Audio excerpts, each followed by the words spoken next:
Regatul Unit și-a putut lua rămas bun de la cea care a avut cea mai lungă domnie din istoria sa, 70 de ani. Britanicii își aduc aminte cu respect, admirație și afecțiune despre ce a însemnat Regina Elisabeta a II pentru poporul englez.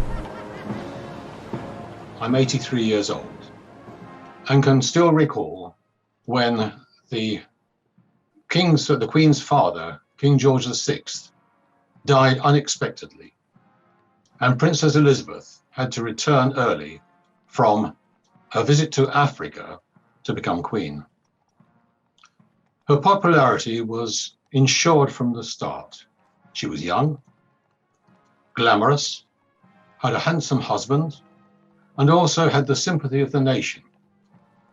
It was a somber time, with the world emerging from a long war, and the colour and pageantry of her coronation lifted our spirits. Few people had televisions in those days, and as a schoolboy, I and all other school children attended local cinemas to see the film of the coronation. We were all presented with a commemorative mug, which I still have, and here's mine.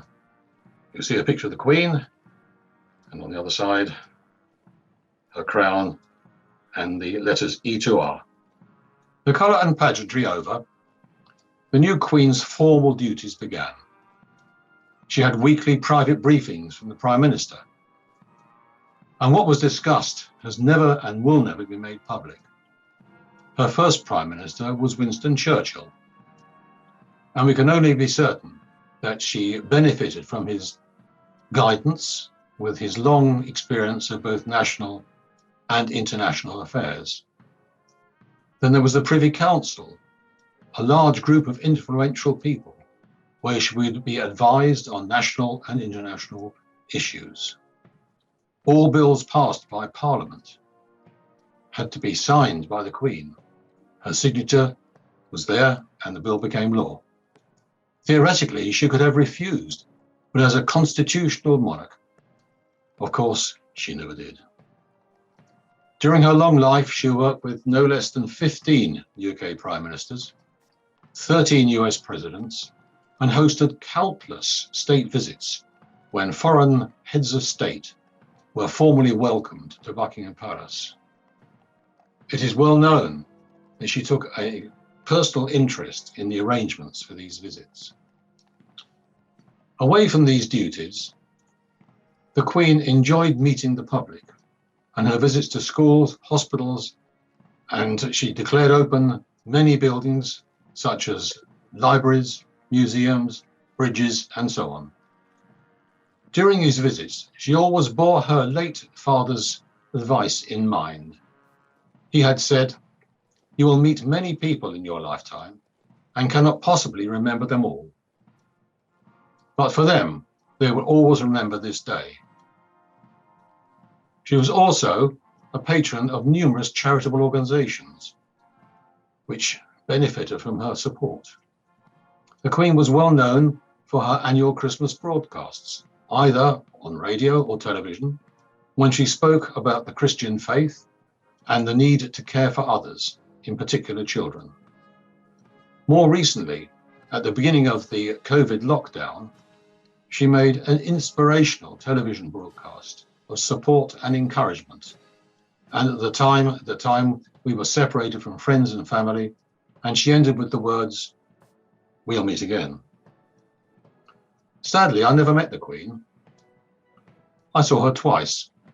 Once by chance when, with some overseas visitors, we saw her returning to Buckingham Palace from a formal engagement. Her car accompanied by just 2 police motorcycles and nothing more. No fuss, no bother. The other was on the occasion of her Silver Jubilee, when my wife and I waited with the crowds in Fleet Street in London to see her making her way to the state coach to St. Paul's Cathedral for a commemorative service. She had the remarkable ability of making one feel that she had actually seen you in the crowd. And I still have that strange feeling that she actually saw me. She had a wonderful sense of humor and always seemed to have had a smile and a twinkle in her eye. And who can forget when she teamed up with Daniel Craig as James Bond to apparently parachute into the Olympic Stadium to declare the London Olympics open. She loved Scotland and always spent her summer holidays at her castle at Balmoral, where she was a very popular local figure. I can claim something in common with her, in that she had a Scottish mother and an English father. I had a Scottish father and an English mother, so we were both half Scottish. So I'm proud to say that she was our queen, my queen, the queen, known and recognized throughout the world. She will be remembered with respect, admiration, and affection for her unstinting 70 years of service and dedication. She'll be sorely missed and will be held in our memories forever.